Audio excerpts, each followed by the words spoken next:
இந்த வீடியோல சிறப்பு தீவிர திருத்த கணக்கீட்டு படிவத்தினை எப்படி நிரப்புறதுங்கிறத பத்தி பார்க்க போறோம். முதல்ல இந்த ஃபார்மோட மேல் பகுதியில உங்க வாக்குச்சாவடி நிலை அலுவலர், அதாவது BLOவோட பெயர் மற்றும் மொபைல் எண் இந்த இடத்துல இருக்கும். இந்த ஃபார்மை ஃபில் பண்ணும்போது ஏதாவது உங்களுக்கு டவுட்ஸ் வந்தா அவங்களுக்கு கால் பண்ணி நீங்க கேட்டுக்கலாம். இந்த படிவத்தோட மேல் பகுதியின் இடதுபுறம் பாத்தீங்கன்னா வாக்காளரின் பெயர், அவரோட வாக்காளர் புகைப்பட அடையாள அட்டை எண், முகவரி மற்றும் அவருடைய பெயர் வாக்காளர் பட்டியல்ல எந்த சட்டமன்ற தொகுதியில, எந்த பாகத்துல, எந்த வரிசை எண்ல இருக்கு அப்படிங்கிற விவரம் ஏற்கனவே நிரப்பப்பட்டிருக்கும். அதோட படிவத்தின் வலதுபுறம் அவருடைய போட்டோவும் பிரிண்ட் ஆகி இருக்கும். வாக்காளரோட போட்டோ பக்கத்துல அவருடைய தற்போதைய போட்டோவை ஒட்டுவதற்கு காலி இடம் கொடுக்கப்பட்டிருக்கும். அதுல அவருடைய புதிய போட்டோவை ஒட்டணும். அதுக்கப்புறம் இந்த படிவத்தை வாங்கிய அத்தனை வாக்காளர்களும் முதல் பகுதியில அவர்களுடைய விவரங்களை நிரப்பணும். அதாவது பிறந்த தேதி, ஆதார் எண், விருப்பம் இருந்தால் கைபேசி எண், தந்தை அல்லது பாதுகாவலரின் பெயர், அவங்களோட வாக்காளர் புகைப்பட அடையாள அட்டை எண் இருந்ததுன்னா அதையும் எழுதலாம். தாயாரின் பெயர், அவங்களோட வாக்காளர் புகைப்பட அடையாள அட்டை எண் இருந்ததுன்னா அதையும் எழுதலாம். துணைவர் பெயர், அதாவது கணவன் அல்லது மனைவி அவங்களோட வாக்காளர் புகைப்பட அடையாள அட்டை எண் இருந்ததுன்னா அந்த எண், இது போன்ற விவரங்களை எல்லாம் சரியா நிரப்பணும்.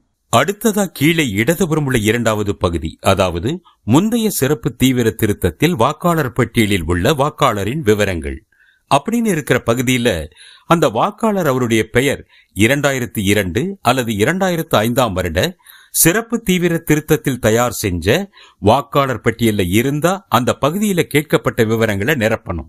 அதாவது வாக்காளர் பெயர் அப்படிங்கிற இடத்துல அவருடைய பெயரை எழுதணும்.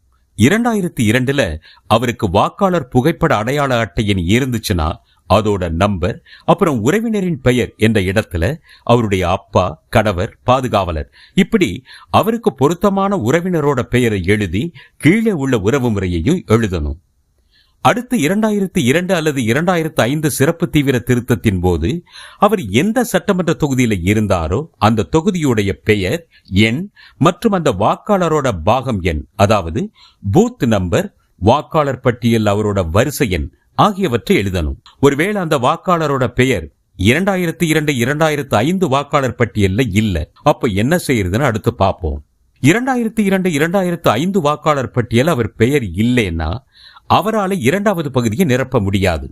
அப்போ இந்த மூன்றாவது பகுதியில அவரோட உறவினர், அதாவது அவருடைய அப்பா, அம்மா, தாத்தா, பாட்டி, இவங்கள யாராவது ஒருத்தருடைய பெயர் 2002 2005 வாக்காளர் பட்டியல இருந்ததுன்னா அவங்களுடைய பெயர் 2002ல அவங்களுக்கு வாக்காளர் புகைப்பட அடையாள அட்டை இருந்ததுன்னா அதோட நம்பர், அவங்களோட அப்பா, கணவர் பேரு நிரப்பணும். அடுத்து உறவு முறை அப்படிங்கிற இடத்துல அவர் வாக்காளருக்கு என்ன உறவு முறை அப்படின்னு எழுதணும். அப்புறம் அவர்களோட, அதாவது யார் பெயர் 2002 2005 வாக்காளர் பட்டியல்ல இருக்கோ அந்த பெயர் இருக்கிற சட்டமன்ற தொகுதி பெயர், பாகம் எண், வரிசை எண் எல்லாத்தையும் ஃபில் பண்ணணும். இதை முடிச்ச பின்னாடி கீழே இருக்கக்கூடிய 3 உறுதிமொழியையும் பொருத்தமா ஃபில் பண்ணி வாக்காளரோட கையெழுத்து அல்லது கை ரேகையை இட்டு அவர் இல்லாத பட்சத்துல அவருடைய குடும்பத்தில் இருக்கிற 18 வயசுக்கு மேற்பட்ட நபரின் கையெழுத்து அல்லது கை ரேகையை பதிவு செஞ்சோ